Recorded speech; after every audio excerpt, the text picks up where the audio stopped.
Bienvenidos y bienvenidas al podcast de Sociología Inquieta. Hoy tenemos un invitado que ya ha estado una vez en el podcast. Sergio, ¿qué tal? ¿Cómo estás? Hola, buenas, muchas gracias.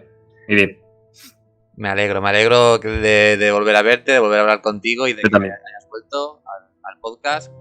Hoy vamos a hablar sobre trabajo, pero antes voy a presentar de una manera más individual, ¿no? Porque la otra vez que viniste fue sobre el tema de Palestina, vino también una compañera tuya, entonces fue más a nivel institucional, organizativo, ¿no? De actuando para transformar. Sí, Pero hoy vienes más en calidad de científico social, que también tienes esa, digamos, faceta, ¿no? Y ujú, bueno, os presento a Sergio, básicamente. Sergio Serrano es trabajador social, es investigador en ciencias sociales, como os he dicho, y actualmente está estudiando y está diseñando un estudio para la elaboración de un diagnóstico comunitario en 14 municipios de la provincia de Jaén. Está en Andalucía, en España, para quien sea de Latinoamérica o de fuera, que nos escucha mucha gente. También dedicas mucho tiempo a formarte en teoría anarquista y poscapitalista. De hecho, por eso te hace un perfil muy interesante para venir a los podcasts, ¿no? Que estás siempre con la puerta abierta para venir aquí a charlar como hoy. Y bueno, básicamente estás además abriendo la puerta a un proyecto de divulgación que se llama Malatesta Andaluz.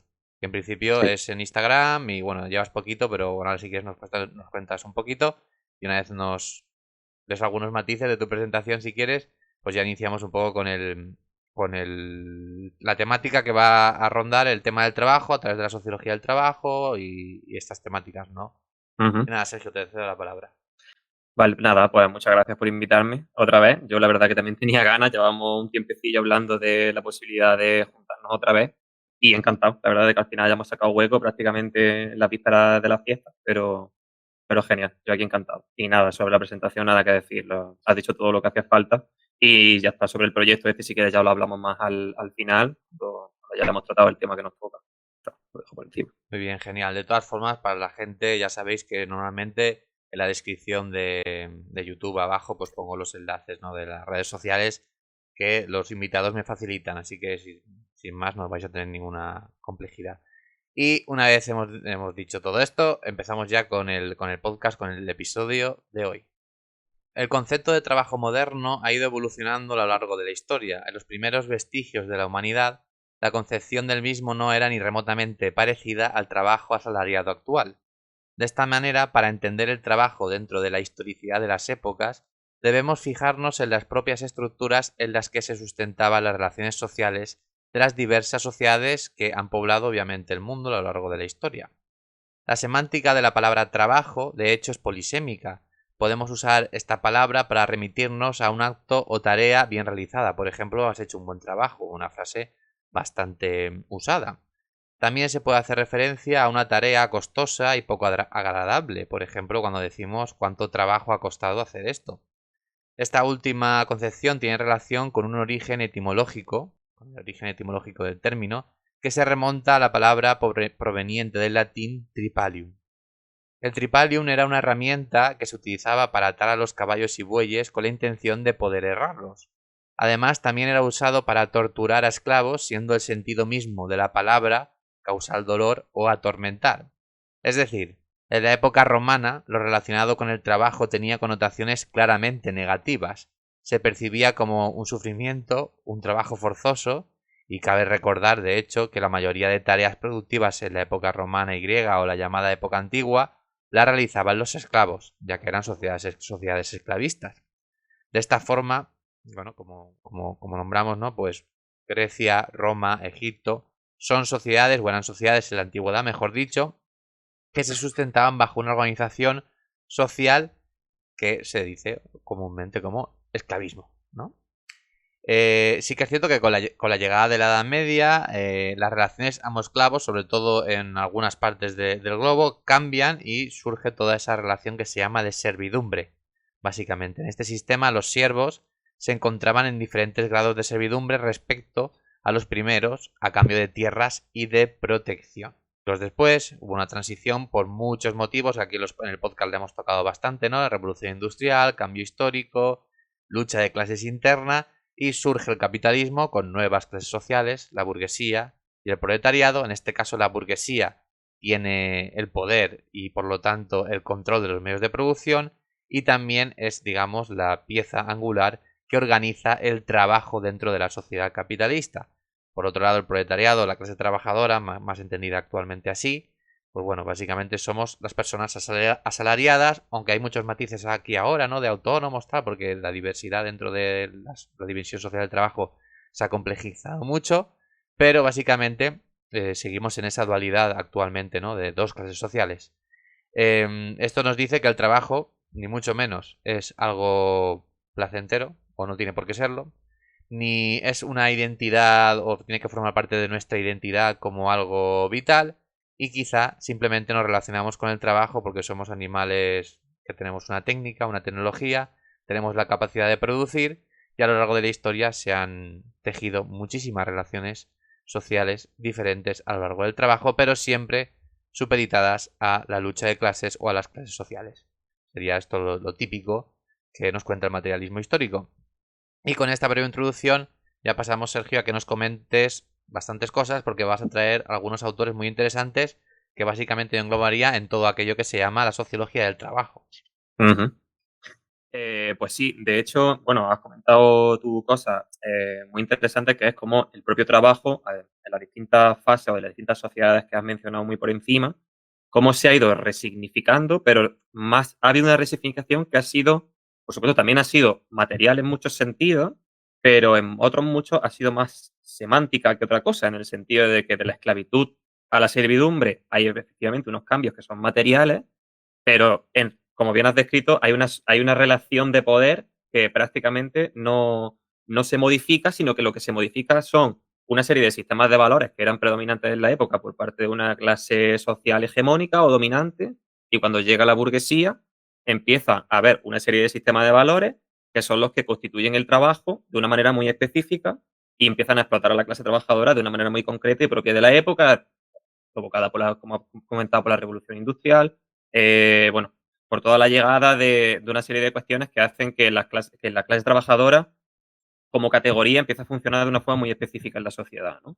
Entonces, en ese sentido, yo quería empezar digamos, por toda la teoría de Michel Foucault en torno a su teoría del disciplinamiento o su teoría, la biopolítica, ¿vale? La biopolítica sería toda esta serie de aparatos que definen el poder no como algo muy concreto que concentra una sola persona, sino como una serie de estructuras que en relación las unas con las otras someten a un sector de la población muy específico, que en este caso es la clase trabajadora, a través de un montón de cosas, ¿no? Pero, en resumen, porque si no, no nos daría aquí el programa, se podría resumir en que efectivamente, la relación con el trabajo sigue siendo una relación negativa, una relación de opresión, una relación de dominio.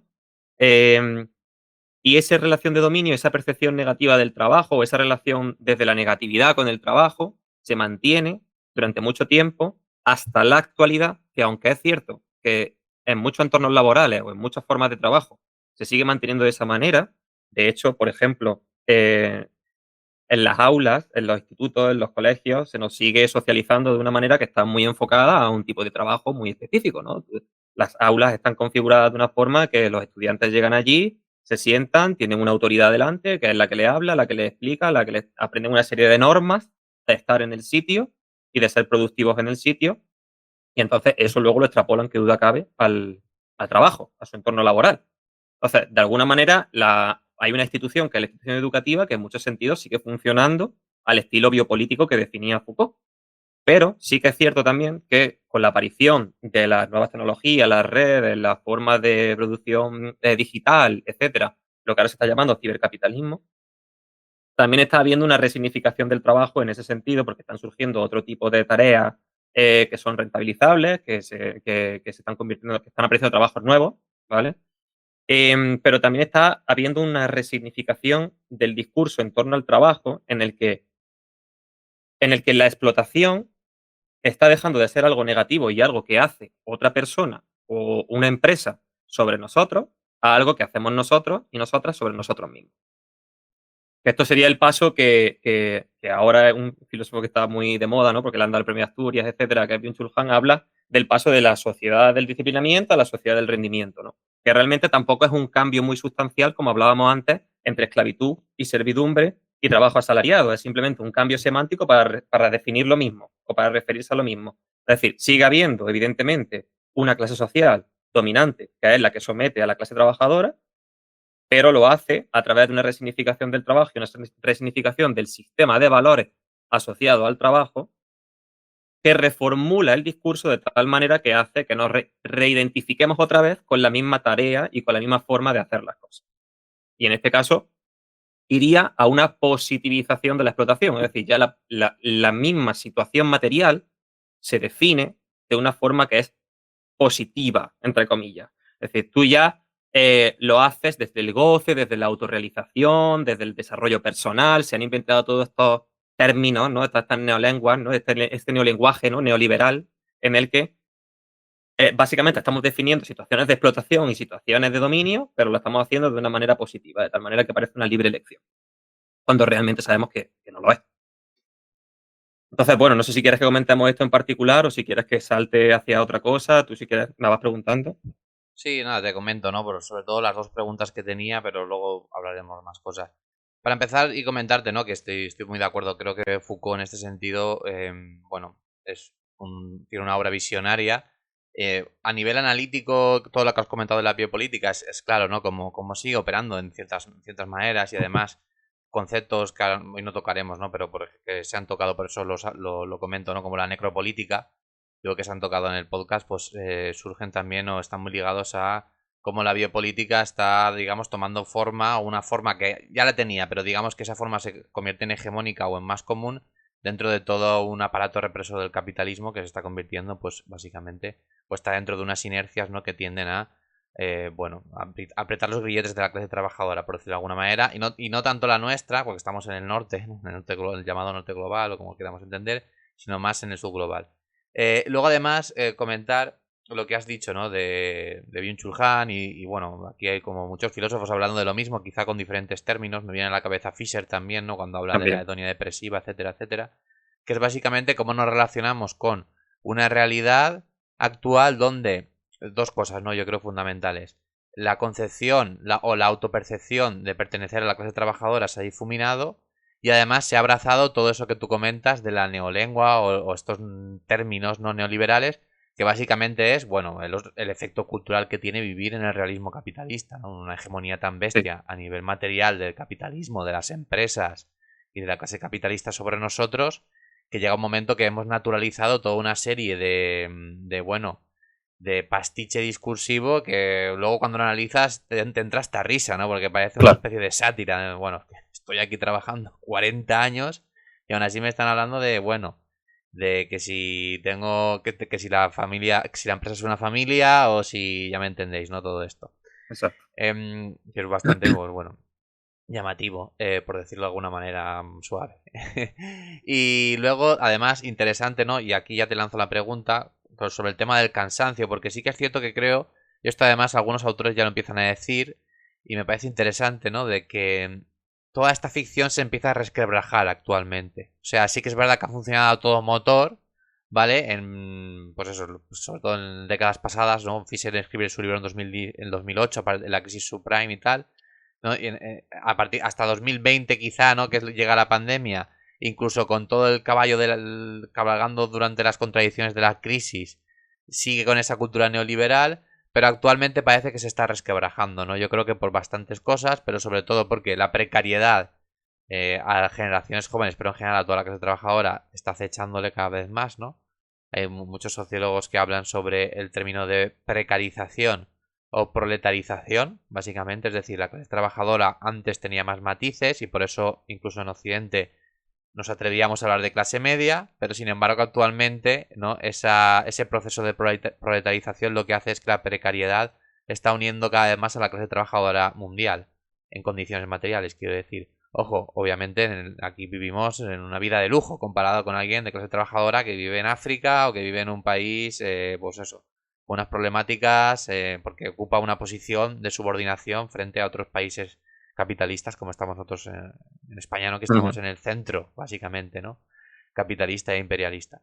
Pero en toda esa amalgama lo que ocurre es que, bueno, a través de todos estos procesos de crisis, de una crisis climática, que se me olvida muchas veces comentarlo, pero bueno, es una crisis ya ecosistémica, no simplemente que estemos a nivel económico de precariedad, desigualdad mal, sino a nivel ecosistémico, a nivel bélico, ¿no? También, que antes no se veía, ¿no? Esos tambores de guerra todo el rato y continuo, ¿no? Y toda ese movimiento de capital a los sectores armamentísticos y el control y la violencia.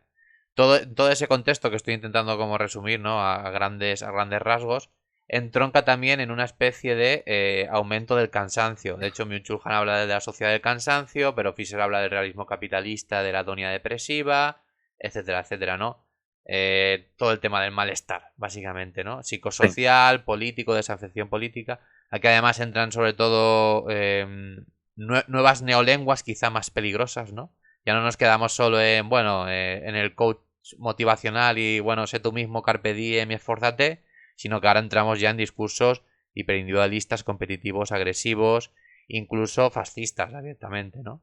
Que entraría toda esa extrema derecha que está capitalizando todo esto. Es decir, el malestar ya y toda esa cultura del rendimiento está petando, por decirlo de alguna manera, ujú, y aquí ya encontramos como muchas vertientes. De hecho, aquí podríamos hablar, y nos iríamos muchísimo del tema, ¿no? Pero podríamos hablar de todas estas, digamos, ramas narrativas que siguen yendo como desde el neoliberalismo hasta filosofías de la vida como Yados, hasta literalmente espacios, donde para mí son espacios seguros básicamente, de gente que lo está pasando mal, o de gente que está muy insegura y muy perdida, como la llamada manosfera, o foros ya directamente, espacios directamente ya neonazis o fascistas.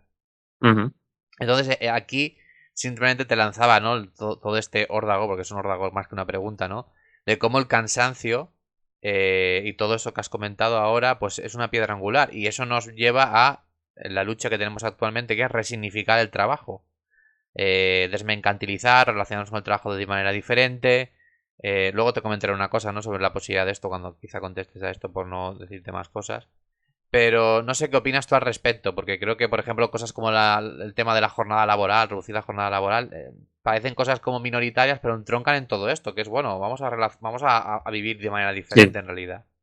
sí. O podríamos vivir de manera diferente. Bueno, hay como yo creo que dos aspectos clave con los que se podría responder más o menos esto. Por un lado, el tema que has comentado de la proletarización, en realidad, si lo pensamos, es el resultado obvio y previsible que tarde o temprano, más temprano que tarde, iba a pasar dentro de la sociedad, de la sociedad capitalista en la que vivimos, no por nada, sino porque forma parte de las crisis cíclicas que definen y que caracterizan al propio sistema económico capitalista en el que vivimos. Es decir, no es ni la primera, ni seguramente será la última, aunque veamos que es algo que está entrando en una crisis ya más grande, más sistémica, más estructural, más está viendo un declive más serio, pero va a tardar, que esas cosas siempre tardan. Entonces, por un lado, esto que está pasando, yo creo que es simplemente lo que habría que explicar a la gente es que no deja de ser una crisis más dentro del sistema capitalista en el sentido en el que se evidencia la desigualdad y la relación de clase que ha habido siempre dentro del sistema capitalista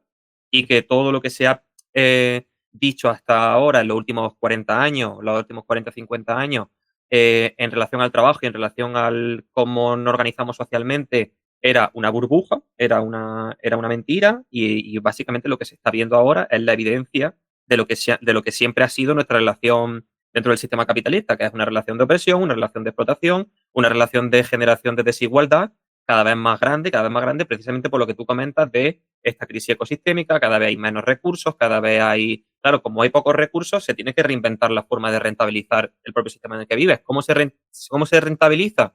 A través de una escala armamentística, porque esto es lo que tienen que hacer. Quiero decir, si el crecimiento tiene que ser infinito, los recursos son finitos y los recursos se nos están acabando para generar rentabilidad de la manera en la que siempre se ha hecho, se tiene que hacer de otra manera. Y en este caso, la manera por la que se está optando es, por un lado, por un crecimiento de la escala de la tensión global armamentística y a invertir y a generar PIB dentro de esa industria, ¿no?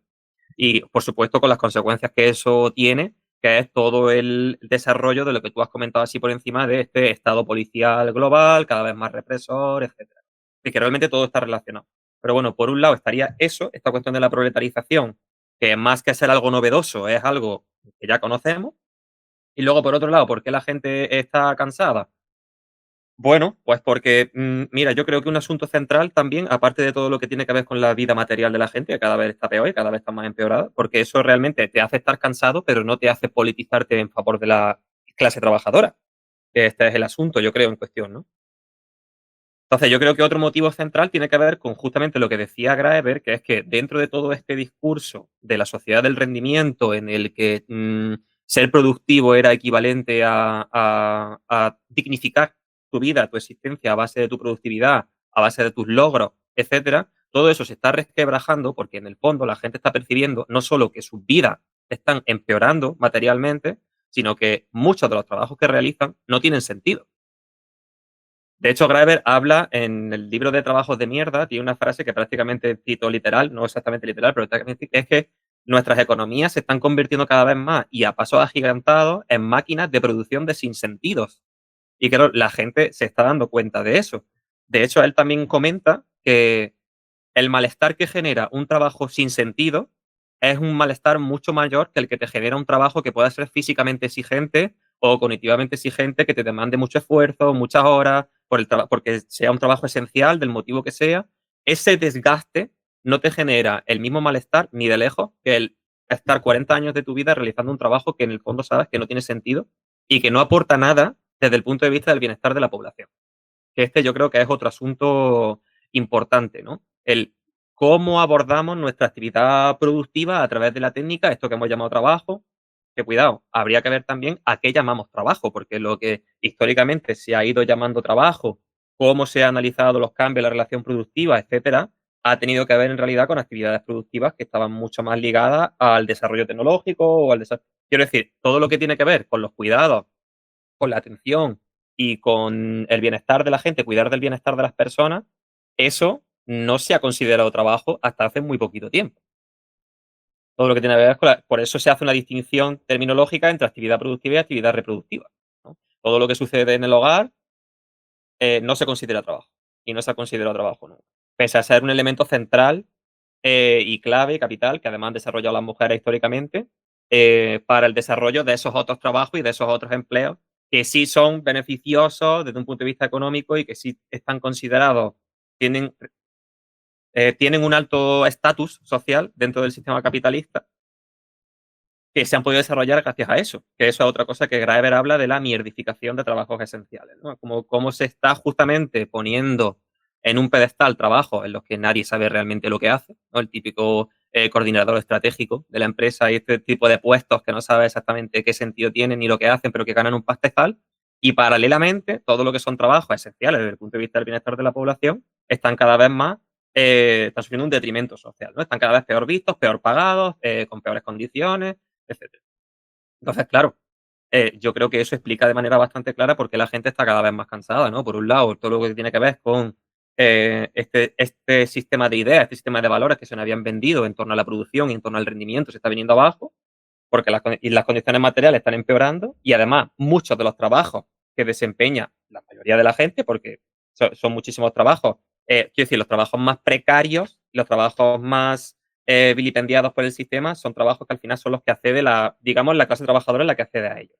Entonces, si tú sumas una cosa con la otra, lo que te queda es lo que yo creo que Fischer llamaba de manera bastante acertada la impotencia reflexiva, ¿no? Que es como decir, a ver, yo es que vivo en un entorno en el que ya no sé qué más hacer para tener libertad, para tener bienestar, para tener tal y cual, y entonces llega esta gente que tú dices, los Yados, yo qué sé, es que no me vienen nombres a la cabeza, pero bueno, todos estos referentes que todos tenemos en la cabeza, que de cierto modo prefiero hasta no nombrarlos, ¿sabes? Y que empiezan con estos discursos que básicamente lo que están intentando es no solo capitalizar el malestar, que también, sino rentabilizar a la clase trabajadora de otra manera, no necesariamente de manera directa con su capacidad productiva, sino ya no solo nos rentabilizan nuestra capacidad productiva, nuestra mano de obra, sino que capitalizan y rentabilizan nuestro malestar de otra manera. Es que viene alguien y te dice, no, tú tienes que hacer esto, tienes que hacerlo así, así, así, entonces tú vas a llegar a ser como yo. Entonces, yo creo que esa es otra forma también no sé si llamarlo explotación, pero desde luego de rentabilización del malestar de la clase trabajadora, que tiene tanto intereses políticos, pero también económicos. Sí, muy interesante, ¿no? Con esto que has comentado y luego te lanzo la otra cosa que va muy ligada a lo que estabas comentando también, ¿no? Anteriormente. Pero con esto último yo creo que sí, ¿no? De hecho hay como un círculo en el sentido de malestar que genera tu situación de clase a nivel productivo, por ejemplo, tener un trabajo en muchos aspectos. Ya no me atrevo a decir ni siquiera un trabajo, un bullshit job, ¿no? De estos que decía Graeber, sino simplemente un trabajo donde tú pues, trabajas 40 años, de 8 horas, de lunes a tal, y además muchas veces, aunque trabajes, tienes problemáticas de precariedad porque te surgen problemáticas económicas y tal. Nuestras generaciones anteriores, ¿no? Quizá no tenían tantas problemáticas a nivel de vivienda, por ejemplo, tendrían otras, ¿eh? Porque luego lo estudias y también han pasado por crisis también bastante fastidiosas, por decirlo de alguna manera. Tendrían otras problemáticas, pero ya me entiendes, ¿no? La clase trabajadora lo que hace es trabajar para sobrevivir, básicamente.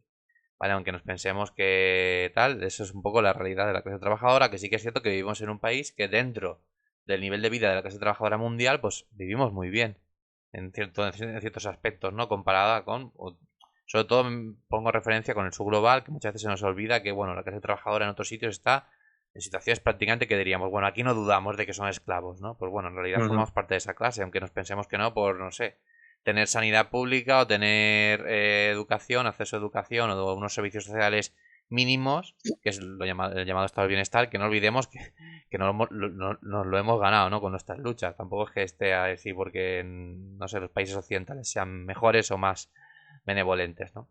Pero bueno, sin irme por las ramas, todo el tema que comentabas de la doña depresiva y todo esto, ¿no? O del malestar en general y la capitalización del malestar, es bastante obvio, ¿no? Desde el circuito de la producción, que es el trabajo, y todo el malestar que genera esa situación de clase, al circuito del consumo, ¿vale? Que ahí es donde entraría, obviamente, lo que tú has comentado. Obviamente hay como una especie de rentabilidad política de esto, ¿vale? Porque sí que es cierto que muchas figuras arquetípicas de los discursos neoliberales, individualistas, etcétera, tienden todas mínimo a un discurso neoliberal y muchas a un discurso conservador o neoconservador actualmente, ¿vale? Es decir, hay toda una capitalización política de la derecha y de la extrema derecha en estos mercados, porque básicamente es un mercado, ¿no? De un mercado cultural donde hay una serie de productos culturales donde la gente, pues bueno, va a ellos dependiendo de el malestar o la preocupación que tenga. Y, y esto además tiene una capitalización básicamente económica, lo que tú dices, ¿no? Muchas de estas figuras en realidad es posible que ni siquiera estén muy politizadas o no estén ni vinculadas a un partido político. Por ejemplo, Yados. Yados es una persona que tiene obviamente todo el mundo tiene ideología, pero no es una persona como abiertamente politizada ni que hace campaña de partidos políticos. De hecho, usa mucho ese término que me gusta bastante decir, ¿no? Es una especie de discurso antipolítico muchas veces, ¿no? En plan de, bueno, la política es una mierda, no vale para nada, entonces tú lo que tienes que hacer es ser un tío estoico, ¿no? Ir al gimnasio, tal, estudiar finanzas, ser un tío que sabe de contabilidad, que sabe de bolsa, que sabe de tal, y entonces, ¿no? Labrarte tú ahí tu figura individual, ¿no? Pero ya me entiendes, todo eso no está en ese mismo círculo que comentas. Y luego además, después no de todo esto, porque esto sería ya como... Luego ya podremos hacer otro podcast sobre efectos psicosociales, si quieres. No, pero me llama la atención también el abanico que se abre cuando tú comentas entender el trabajo como la manera que tenemos, ¿no? La técnica, la tecnología, o cómo nos relacionamos con esa técnica y tecnología, cómo la implementamos, y la manera que es básicamente de, tú has comentado, ¿no? Esas dos esferas que las voy a usar para que la gente lo comprenda, ¿no? Producir y reproducir. Que eso básicamente es vivir, no hay más, ¿no? Producir y reproducir. ¿Para qué? Para satisfacer necesidades, ¿no? Y para organizarnos socialmente. Pues, al final somos animales gregarios, ¿no? Que además somos muchísimos millones de personas, tienen que cubrir unas necesidades y a través de pues el trabajo podemos cubrir esas necesidades, ¿no? Y entonces me viene a la cabeza pues todo el tema este que también lo has nombrado antes, ¿no? Que aquí en Sociología Inquieta y en el Centro de Teoría Postcapitalista pues lo trabajamos mucho, que es todo el tema del cibercapitalismo, ¿no? Que básicamente es darle la connotación tecnológica y técnica al capitalismo. Actualmente o anteriormente el capitalismo que había era el capitalismo industrial, y ahora lo que hay es un capitalismo cibernético. No quiere decir que las tecnologías industriales no estén, pero las tecnologías cibernéticas ahora lo han como conectado todo y han, digamos, permeado todo lo que se llama la tecnología, ¿no? Entonces aquí se nos abren muchas oportunidades, porque por ejemplo el otro día, justo hace un día o dos, no sé si era en Televisión Española, creo que sí, Televisión Española la 2, hablaban, ¿no? Una especie de reportaje sobre la automatización. ¿no? Que pongo este ejemplo de televisión española, pero que cualquier persona en YouTube o lo que sea, o en la tele, se lo va a encontrar, ¿no? Y era un reportaje desde un punto de vista alarmista, ¿no? Y reduccionista. No, era un reportaje bastante guay, lo explicaba todo bien, pero obviamente no explicaba las cosas a nivel estructural, en el sentido, bueno, todo esto está ocurriendo en el capitalismo y la problemática es que nos relacionamos con estos avances tecnológicos a través de lógicas capitalistas. Entonces eso para la clase trabajadora es un problema. ¿Por qué? Porque no estamos hablando de reducir la jornada laboral, de oportunidades de desmercantilizar tramos o segmentos de la vida que se podían desmercantilizar, o automatizar trabajos pues que son trabajos pesados y que, quiero decir, ¿para qué quieres seguir siendo un peón de fábrica? ¿O para qué quieres seguir siendo un peón de fábrica 8 horas si puedes seguir siendo 4? ¿No? Puedes trabajar 4 horas únicamente. Son cosas como que seguramente si las pensamos desde un punto de vista diferente lo entenderíamos bastante. De bueno, pues sí, tienes razón, quizá no es una problemática. Pero me llama la atención cómo se omite, ¿no? Toda esa oportunidad que se abre de, bueno, pues quizá todo este avance es que nos tengamos que relacionar con el trabajo de manera diferente. Una especie de crisis que está en el aire y que es una crisis provocada únicamente porque ahora hay robots que van a trabajar. Y entonces, guau, eso es un problema tremendísimo porque, claro, nos quedamos sin trabajo y sin trabajo la gente no puede sobrevivir. No me llama mucho la atención cómo ni siquiera se plantea eso cuando es algo bastante obvio, que llegará un momento donde, bueno, entonces, ¿qué hacemos? ¿Qué nos queréis decir con esto? ¿Que tenemos que tirarnos por un puente? Claro, porque al final es un poco eso, en plan de... El análisis es muy reduccionista en el sentido de, bueno, ¿y las alternativas cuáles son? Hablan, sí que es cierto que hablan de, bueno, seguramente surgirán nuevos trabajos o nuevas maneras tendremos que formarnos, ¿no? Para entender toda esta tecnología cibernética y poder, pues, trabajar dentro de esta simbiosis robots trabajadores y todas estas cosas. Pero no se habla prácticamente de la oportunidad de realmente, pues, tener más tiempo libre. Por ejemplo, ya no te hablo ni siquiera trascender a un postcapitalismo, sino de estar en un capitalismo, incluso, pero tener más tiempo libre, tener jornadas laborales más reducidas, y ir quitando trabajos pesados que obviamente pues bueno, es un poco absurdo que si lo pueden hacer una máquina lo hagas tú, ¿no? De hecho, eso Ujú. históricamente ha pasado. Entonces, no sé, te lanzo esto porque me parece muy curioso cómo hay una nulidad, ¿no? En abordar este tema desde un punto de vista pues capitalista. Me llama bastante la atención. Ya, claro. Yo creo que esto tiene mucho que ver porque, claro, cuando estos programas abordan estas cosas de esta manera, yo creo que ahí justamente podemos introducir el tema de toda la cuestión que hablaba Fisher del realismo capitalista. ¿En qué sentido? En que, tal como tú lo has contado, yo no he visto el programa, ¿vale? Pero tal como tú lo has explicado, da la sensación de que se está abordando desde un concepto muy concreto que es el derecho al trabajo. Claro, el derecho al trabajo no deja de ser un concepto surgido en el seno de la sociedad capitalista, donde hay una clase hegemónica que es propietaria de los medios de producción y es la que decide qué actividad económica va a tener, cuántos trabajadores va a necesitar, cómo va a repartir esa actividad económica, cómo la va a recompensar, cómo, a través de salarios, etcétera, etcétera. Eso es lo que define el derecho al trabajo, es el derecho a que otra persona te dé actividad y te dé un sitio en el mundo para estar a través de un trabajo, ¿no? Claro, yo creo que para empezar a analizar este tipo de cosas desde una perspectiva postcapitalista, quizá empiece a tocar a plantearse qué es esta cosa del derecho al trabajo y por qué tenemos que seguir analizando estas cosas a través de ese concepto y no a través del concepto del bienestar, simplemente, simplemente del bienestar, ¿vale? Es decir, que nosotros ejecutemos una serie de actividades en el medio que necesitamos ejecutar, pero desde el punto de vista del bienestar de la población, no desde el punto de vista de la rentabilidad. Porque el derecho al trabajo es un concepto que es inseparable de los trabajos que hay hoy en día y que existen y que se crean y que se remodifican, se resignifican en torno a la rentabilidad y no en torno al bienestar de la población. Porque ¿cuántos trabajos sobrevivirían en un contexto postcapitalista que no percibiera el trabajo desde el punto de vista de la rentabilidad, sino que solo lo percibiera desde el punto de vista del bienestar de la población? Que la gente solo hiciera tareas que fueran esenciales para la población. Y para los, ya está, para la población, simplemente. Y para el planeta y para los animales, por supuesto, que fuera esencial para la vida. Quedarían pocos.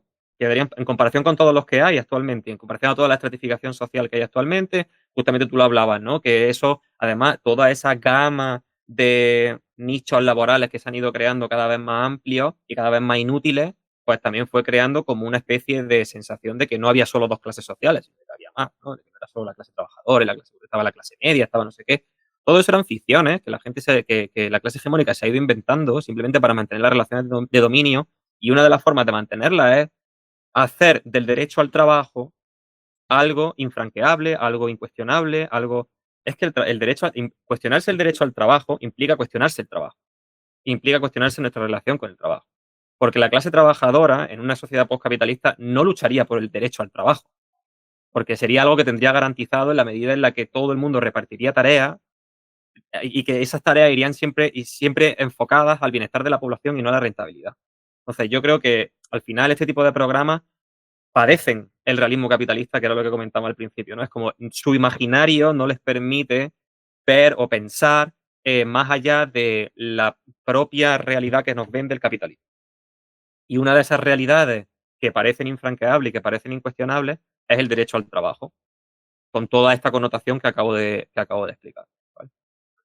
Sí, sí, o sea, tal cual. De hecho, te lo ponía como ejemplo de realismo capitalista. Además, porque el programa en sí era un programa que no era un programa como especialmente neoliberal, ¿sabes? O un programa de Ujú. publicidad política, ¿no? No, era un programa que dice, bueno, aquí hay una problemática social, vamos a explicarla o vamos a hablar de ella, ¿no? Y me daba cuenta de, bueno, obviamente lo que está ocurriendo es cierto que es una problemática, pero os quedáis muy corto, ¿no? Es una problemática a nivel descriptivo, pero luego la estructura de todo esto, o lo que abre todo esto a nivel de cuestión de cómo nos podemos organizar de manera diferente, es muy grande, ¿no?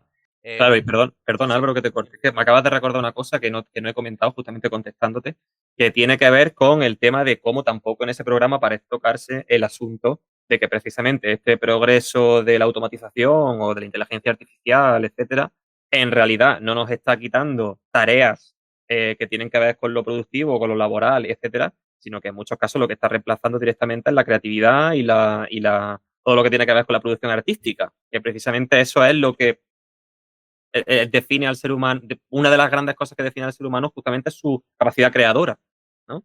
Y esa capacidad creadora está siendo acaparada por la inteligencia artificial para que las personas sigan reproduciendo las tareas laborales, las tareas productivas, las tareas, mm, digamos, alienantes del trabajo, ¿no? Propiamente dicha, alienantes, de cosas que no nos aportan nada y que solo aportan a una clase social económica, al dueño de la empresa, al dueño de tal.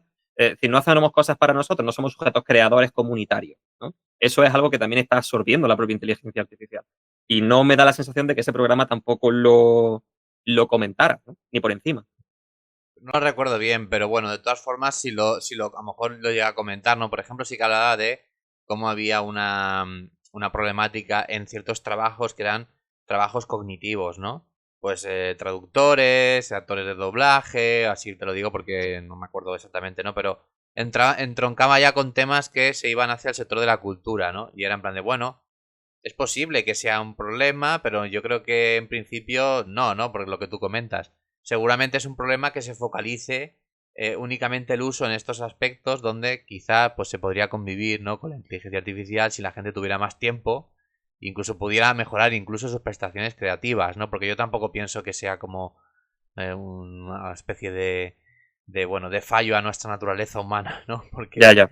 Porque, bueno, la naturaleza humana es algo como muy difuso y es técnico y tecnológico. Entonces, bueno, si a lo mejor de aquí 100 años los escritores o los artistas usan inteligencia artificial para hacer sus obras o tal, pero lo hacen a nivel de creativo y a nivel de un entorno que no esté mercantilizado como ahora, ¿no? Con toda esta inteligencia artificial mercantilizada y tan banal que vemos, ¿no? Con estas imágenes que dan incluso miedo a veces, ¿no? Aquí nos meteríamos en otro tema, ¿no? Pero, pero bueno, creo que aquí es un tema interesante lo que has comentado y sobre todo creo que me quedo con lo que has dicho, ¿no? De que parece que la inteligencia artificial se enfoca más en ámbitos culturales, creativos, que estarían más vinculados al ocio, ¿vale? O algo que hace alguien por placer, por decirlo de alguna manera, que a cosas que no hacemos por placer, que obviamente pues es producir dentro de una empresa, ¿no?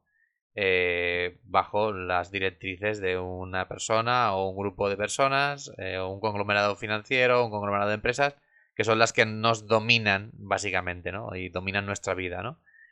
Porque tienen los medios de producción, obviamente. De hecho, aquí me viene, ¿no? A la cabeza, ya te lanzo, ¿no? Para la última fase del podcast. Todo el tema este que se habla muchas veces a nivel generacional, pero que es un discurso obviamente de clase y neoliberal, ¿no? pero que está inserto dentro de las narrativas de la clase trabajadora, a nivel de autoengaño o autodaño, ¿no? A nosotros mismos de, bueno, es que la generación Z o millennial, que para quien no lo sepa, los Z y los millennials son pues la gente que ha nacido desde 2010 hasta 1980, ¿vale? Cogiendo las dos generaciones. Personas jóvenes o no tan jóvenes, pero bueno, que no tienen más de 50 años y personas que tienen 20 y algo a 50, ¿no? Pues todas estas personas se habla muchas veces, no en todas, pero sí que hay como una especie de discrepancia o manera de decirlo de una u otra forma, manera de abordar, de entender el trabajo, mejor dicho, de sentirlo y de vivirlo, diferente a las generaciones trabajadoras quizá que se han socializado más en el Fordismo, ¿no? Clásico. Entonces, por ejemplo, las personas jóvenes que muchas veces se les entrevista, ¿no? Pues a lo mejor en un reportaje, etcétera, etcétera, en eso me he fijado bastante, pues se les ha preguntado por la jornada laboral o qué piensan sobre todo el tema del trabajo, ¿no? Y muchos de ellos responden que, bueno, para empezar, se les ve, ¿no? Y se nota en sus respuestas que el trabajo no es una piedra angular ni que lo defienden a ultranza y que básicamente trabajan para poder vivir, ¿no? Es esa típica frase que se dice, yo trabajo en lo que sea para luego poder irme al cine, a hacer deporte, a irme de viaje no sé dónde, irme a esquiar, no sé, el ocio ahí que es súper amplio, ¿vale? Cada uno en los hobbies que luego también entran dentro de la sociedad de consumo, pero ya sabemos. Entonces es como un cambio de mentalidad que creo que en cierta manera es positivo si se capitaliza, porque aquí sí que se puede, que se está gestionando ya, o se está, digamos cuestionando todo el tema de lo que te has comentado antes, ¿no? Que es muy interesante, el derecho al trabajo o cómo nos relacionamos con el trabajo, ¿no? Porque claro, si el trabajo ya no es la piedra angular de tu identidad y el trabajo ya lo entiendes como algo que tú haces porque el sistema es así, básicamente, y te impone trabajar para poder sobrevivir y hacer lo que te gusta luego, pues aquí ya entramos en una cosa que yo aquí a nivel positivo lo veo bastante claro. Digo, bueno, yo aquí sí que hay donde rascar, porque en cuanto le des a estas personas todo un relato, toda una narrativa para que lo comprendan mejor y para que demanden y que sepan que es posible lo que demandan en realidad en unas condiciones mejores aún que las que estamos ahora, pues aquí se puede entrar en una, pues bueno, en una apertura postcapitalista del trabajo, básicamente. Claro. Bueno, yo con respecto a las críticas que sufrimos, porque nosotros somos parte de estas generaciones también, eh, sí que es verdad que tiene sentido lo que tú comentas, de que es normal que estas generaciones anteriores estén como mucho más identificadas con el trabajo, incluso desde sectores socialistas, comunistas, anarquistas, en lo que se refiere a la lucha por los derechos laborales, a la lucha por la conquista de derechos laborales. Obviamente, no es solo que ellos estén identificados, es que a día de hoy sigue siendo igual de importante esa lucha por los derechos laborales. Es decir, eso, en ese sentido eso no ha cambiado. Lo que sí ha cambiado es que la gente de nuestras generaciones ya no solo se plantean el trabajo desde una cuestión de no perder derechos laborales que se habían conquistado previamente y pelear por ellos, porque se están intentando quitar otra vez, sino ya darle otra vuelta de tuerca, que es decir, pero ¿por qué trabajamos? ¿O para qué trabajamos? ¿No? Siquiera de manera intuitiva, porque no todo el mundo lo piensa de una manera como muy reflexiva o como muy teórica, etcétera, etcétera. Pero siquiera de manera intuitiva, cada vez más gente se está empezando a cuestionar la utilidad del trabajo, el sentido del trabajo, el porqué del trabajo, ¿no? El para qué trabajamos, por qué trabajamos, cuál es la finalidad de esto, qué hacemos. Entonces es lógico que a partir de eso, aunque solo sea de una manera intuitiva, pues cada vez haya tipo de trabajo o contratos de mierda que cada vez salen más, etcétera, que la gente los rechace. Eso no tiene, claro, eso solo tiene cosas positivas, lo que tú comentas. La gente que en muchos casos, de manera inconsciente, critica eso como una cuestión de que la gente no quiere trabajar, es justamente porque, bueno, también el altavoz mediático en torno a esta glorificación del trabajo es que es muy fuerte, ¿eh? Es muy grande, es muy complicado llegar a todo el mundo y decirle, oye, es que a lo mejor esto está pasando por esta cosa, por esto otro, que no tiene nada que ver con el hecho de no querer trabajar, porque, a ver, realmente mm, todo el mundo quiere hacer actividades en su día a día. Es decir, nosotros queremos relacionarnos de muchas maneras y entre ellas implica el uso de la técnica, ¿no? Es como estábamos comentando antes. Claro, otra cosa es el rechazo que está empezando a haber al trabajo capitalista y al trabajo asalariado. Entonces, yo creo que eso solo puede entenderse de manera positiva y desde, yo creo que desde los sectores eh, socialistas, comunistas, anarquistas, lo que tenemos que hacer precisamente es darle voz a eso como una virtud y no como un problema, porque justamente es que es lo que es, ¿no? Es como lo que tú has dicho, la brecha desde la que se puede, la grieta, ¿no? Es como esas grietas que se van abriendo. Esta es claramente una grieta desde la que tú puedes coger y agarrar y abrir y decir, vale, ¿qué puede salir de aquí? Y qué de forma comunitaria, de forma colectiva, qué podemos construir a partir de esta sensación de decir qué es el trabajo y cómo nos relacionamos con el trabajo y por qué trabajamos, siquiera. Sí, sí, la verdad que es bastante claro, ¿no? Que aquí el propio sistema muchas veces te marca las contradicciones, ¿no? Entonces, que sin hacer nada, entre comillas, pues la gente, ¿no? Obviamente se enfrenta a nivel existencial a esta contradicción, ¿no? Pues bueno, lo que hemos comentado antes, ¿no? Pero estar 30 o 40 años en un trabajo que lo haces literalmente para sobrevivir, que no te aporta nada, que no te gusta, y que además lo haces muchas veces, tenga o no sentido para el beneficio de otra persona, eso seguro. Entonces llega, sobre todo beneficio económico, entonces llega un momento que no, pues bueno, tu posición a nivel tal es que el trabajo no es una pieza indispensable de tu vida a nivel existencial o a nivel identitario, sino que es básicamente una pieza indispensable porque te hace falta para sobrevivir. Pero entonces, si te dicen enseguida, en plan de, bueno, ¿qué renuncias de tu vida? Siempre te dirán, bueno, pues, oye, que me toque la lotería y, por supuesto, dejar de trabajar, ¿no? Eso es algo, un deseo bastante obvio en cualquier conversación de la clase trabajadora, ¿no? Ahora en Navidad, por ejemplo, ¿no? Te juntas en una familia que es trabajadora, ¿no? Ostras, ojalá nos toque la lotería y ya dejamos de trabajar. Porque el trabajo es una pieza en este sentido de explotación y subordinación, ¿no? Y Correcto. entonces se empieza, ¿no? Siempre ha existido eso, obviamente, ¿no? Estos discursos no estamos inventando tú y yo ahora. Pero parece ser que con esta oleada neoliberal habían sido muy opacados. De hecho, hay mucha gente dentro de la clase trabajadora que ataca esos propios discursos, ¿no? Bueno, es que esta gente son unos vagos, es que los jóvenes no quieren trabajar, es que tal. Todo esto, ¿no? La generación de cristal, es que son unos flojos. Pero bueno, quizá estamos trabajando igual. Lo que pasa que no lo asimilamos, o estamos más perceptivos a la violencia que supone esto. Entonces, Sí, bueno, claro. entonces cuando nos preguntan, obviamente tal, y además a nivel psicosocial quizás sí que nos afecte más. Pero no porque seamos más débiles, sino porque somos más conscientes. Entonces, bueno, claro, es que yo no quiero vivir así. Entonces, ¿cómo no me va a afectar? O sea, ¿qué tiene de malo que me afecte, no? Yo no quiero vivir como un esclavo, no quiero trabajar para algo que no tiene sentido, ¿no? Y además, lo que tú has comentado antes, que se me ha olvidado, ¿no? Pero lo traigo a la palestra quizá también para acabar el podcast. Y así quieres comentas, ¿no? Sobre todo esto. Que da pie a hablar sobre los modelos postcapitalistas, pero cuando has hablado sobre todo de el trabajo, ¿no? Es mucho más que la producción fabril, ¿no? Por ejemplo, de mercancías o de tal. Sino que está todo el tema de la reproductividad, de la vida, de los cuidados, de en general todo eso que han hecho, que se llama trabajo doméstico, cosas de ese estilo, ¿no? Que son todo categorías de hablar de otro tipo, de otra tipología de trabajos que no, básicamente porque no eran remunerados, porque los hacían las mujeres, ¿no? En los entornos Ujú. privados, etcétera, etcétera. En esa especie de acuerdo, ¿no? Patriarcal capitalista. Entonces, todo eso, si le damos una vuelta de tuerca, haría, ¿no? Que los trabajos tuvieran un sentido como mucho más fuerte a nivel postcapitalista, ¿no? Todo el tema de los cuidados, todo el tema de la sanidad, todo el tema de la educación y de la cultura, todo el tema del medio ambiente, todo lo que se engloba dentro del bienestar común, ¿no? Todo eso saldrían como muchos trabajos nuevos además, pero además trabajos súper útiles, porque iría vinculada a la vida de tu vida obviamente, pero también la vida de las personas, a salvarles la vida directamente o a cuidarles o a que vivieran mejor, ¿no? Y además, y te lanzo esto porque muchas veces se tilda al poscapitalismo de utópico cuando la alternativa que estamos viendo ahora es apocalíptica e irracional. Porque estamos hablando de desmantelar la sanidad pública, cuando no tengamos sanidad, no tengamos educación pública, cuando no tengamos los pocos servicios sociales que tenemos, cuando ni siquiera tengamos, porque en países anglosajones ya pasa, ¿no? De que los servicios como la basura, por ejemplo, están privatizados y las calles estén sucias y tal.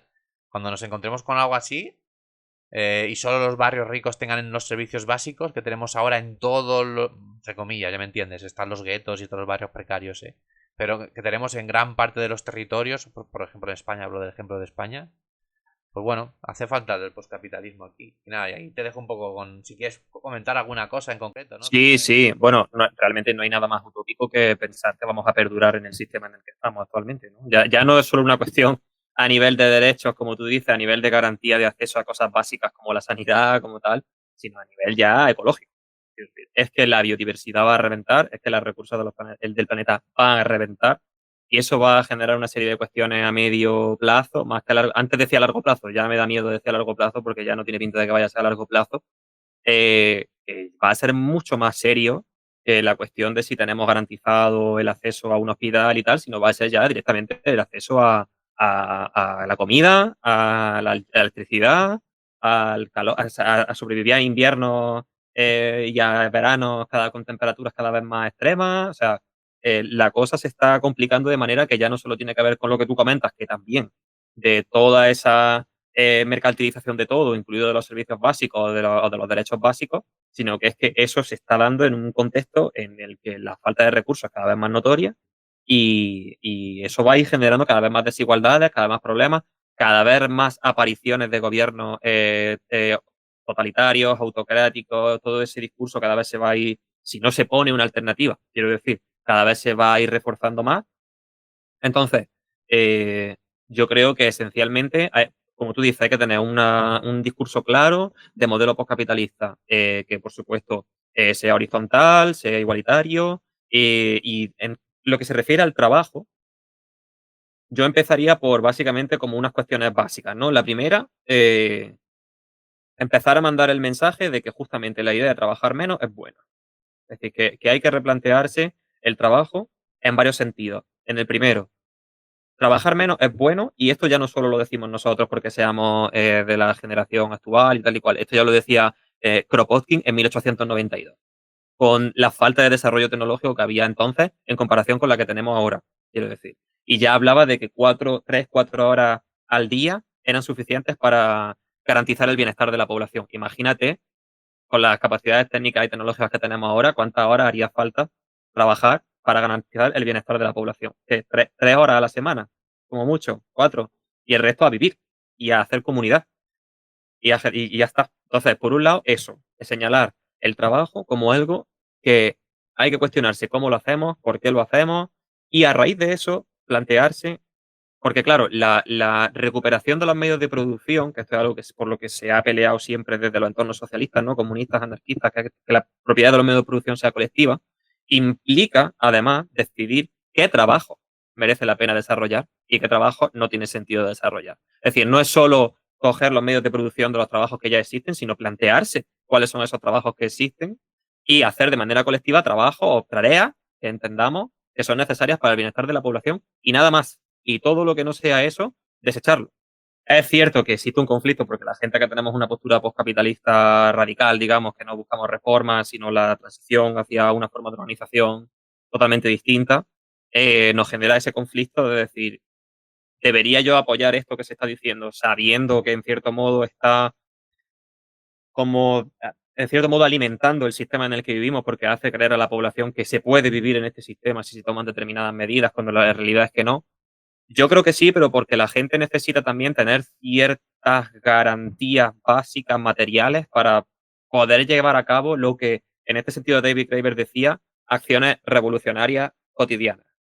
Porque lo primero, otra cosa importante que yo creo que necesitamos plantearnos, la gente socialista, comunista, anarquista, da igual, es este concepto de revolución como cosa espontánea, como cosa repentina y como algo que sucede de la noche a la mañana, y más bien plantearse acciones revolucionarias cotidianas. Y ese tipo de acciones revolucionarias cotidianas se pueden dar de manera paralela al, digamos, la lucha por lo, digamos, por las cuestiones que tenemos delante, como pueden ser los derechos laborales, como puede ser la crisis climática, o como puede ser la protección de los servicios básicos dentro del estado de bienestar y dentro de este modelo socialdemócrata, liberal, etcétera, etcétera. Es decir, yo creo que es complementario pelear por todo eso al mismo tiempo que trabajamos por la construcción de una sociedad distinta, ajena, diferente y separada de la sociedad capitalista, básicamente. Entonces, yo creo que tenemos que intentar diseñar una estrategia que, por un lado, implique no perder lo que tenemos, aunque sea a través de un modelo que sabemos que no funciona, pero que eso nos permita, nos dé cancha para poder trabajar en la construcción de otra cosa. Y sobre todo poder empezar a decir a la gente que se lo imagine, porque es que de momento es que estamos todavía un poco en esa fase, ¿no? Cada vez hay más gente que se está cuestionando esto, pero todavía hay muchísima que cuando tú le hablas de esto te dicen, Pero ¿qué alternativa? ¿Qué alternativa? Entonces, bueno, estamos todavía en una fase en la que hay que cogerlo con paciencia. No sé si tenemos el tiempo, pero desde luego hay que cogerlo con paciencia. Sí, sí, estoy muy de acuerdo. Y bueno, no sé si tenemos el tiempo, lo que tú dices, ¿no? Sobre todo porque quizá tengamos que coger carrerilla en estos últimos años bueno, en estos años que vienen. Sobre todo por la alternativa, ¿no? Que la alternativa es el fascismo. El ecofascismo está cogiendo muchas formas a nivel teórico, ¿no? Si hablamos de crisis climática y de falta de recursos y tal, cuando nos encontremos con eso, nos encontraremos con políticas ecofascistas. Nos encontraremos con políticas con necropolíticas en las fronteras, que ya las hay, pero más aún, en plan, algo que sea ya para no levantarse, básicamente, ¿no? Nos vamos a encontrar, nos estamos encontrando con una reacción que prácticamente en todos los países de Europa pues está gobernando la extrema derecha, con muchos matices, porque a veces gobiernan en coaliciones y tal, y sí que es cierto, ¿no? Que no es lo mismo, ¿no? Que el fascismo del siglo XX, ¿no? Con esos estados totalitarios y bélicos a nivel extraordinario, pero vemos eso, un auge reaccionario, digamos, un cambio de tendencia muy preocupante.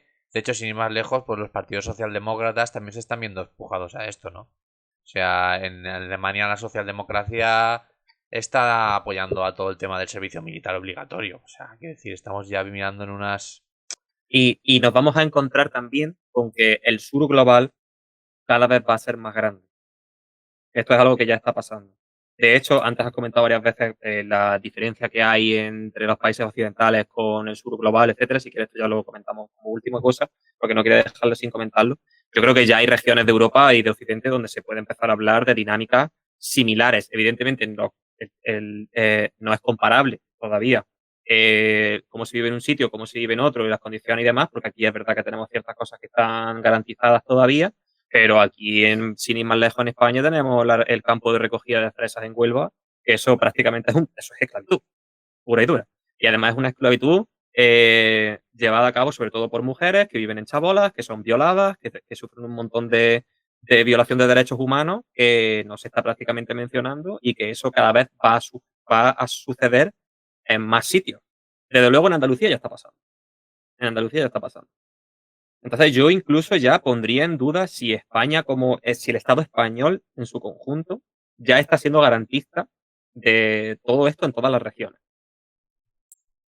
Sí, sí, tal cual. O sea, yo creo que ese proceso de precarización nos va a pillar, ¿eh? Y además, a los países del sur en Europa, España, Grecia, Italia, Portugal, vamos los primeros, eso por supuesto, ¿no? Luego que otros países entren en crisis muy graves por el tema de a lo mejor conflictos bélicos, ¿no? Porque están más cerca de la frontera rusa y eso ya me callo, ¿no? Porque ahí también puede haber otro foco de crisis repentinas además, ¿no? Pero a nivel económico, puramente económico, pues ya sabemos que los países, entre comillas, más débiles dentro de que somos un bloque imperialista que está dentro de la OTAN y que maneja el comercio mundial actual igual, ¿no? Con superioridad de muchas otras regiones y en competencia con otras regiones que es del sur global que se alzan, ¿no? Como otros nuevos bloques imperialistas, que no sé si es algo muy bueno, la verdad. Pero sin más, ¿no? Porque si no nos vamos del tema. Pero sí, ese es un poco el panorama, ¿no? Por resumir, yo creo que pues es un panorama de crisis capitalista donde tenemos que resignificar todo a todos los niveles y como hemos hablado hoy en el podcast, pues el trabajo es una de las cosas fundamentales, ¿no? Luego ya podríamos hablar de más esferas, pero en realidad hemos hablado de todas porque está todo conectado, ¿no? Y el trabajo se conecta. Además que justamente el trabajo es una cuestión que lo conecta. Y es. Sí, yo creo que sí. Así que nada, Sergio, no sé si quieres decir una última cosa y ya nos despedimos. Nada, no, por mi parte nada, que muchas gracias por haberme invitado otra vez y que espero volver en algún momento a tratar algún temita que surja o que resulte interesante que toquemos y se vuelva necesario o lo que sea, yo ya sabes que puedes contar. Seguro que sí. Bueno, este es el último episodio que vamos a hacer. Haremos un parón ahí de 20 días en Navidad. Así que, bueno, digo para la audiencia básicamente, para que lo sepa.